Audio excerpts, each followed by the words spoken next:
Welcome to Forgiveness Fridays. I'm Yuri, and this is my husband, John. Hey, We've been reviewing the practice, the Just Breathe practice, which really is this process for learning how to forgive. And, last week we talked about agreeing to stabilize.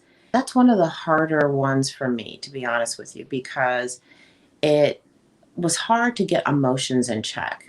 It is one of those things that when I'm really honest with myself, being able to temper my response, which is this week's focus, always had to be grounded in what my emotions did or did not do, or what I allowed my emotions to do or not do.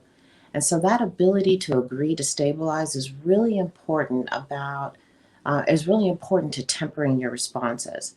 And sometimes when we decide to temper our response, sometimes tempering our response simply means to be silent. We don't know what to say, how to say, what to say when we find ourselves in a heated offense.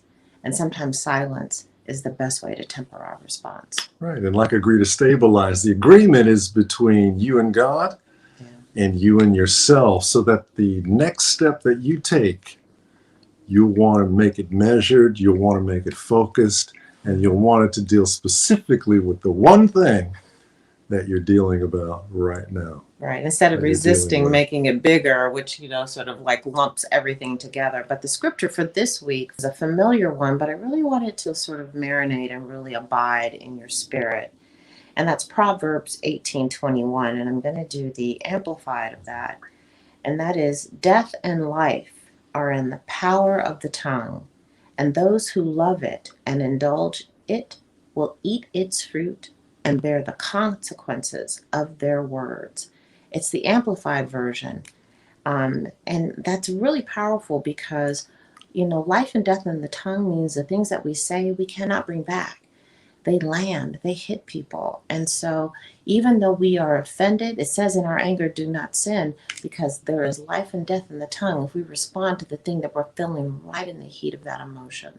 And that's when it becomes the responsibility of the receiver to be emotionally prepared, spiritually prepared, so that when words of offense come, they don't take you out.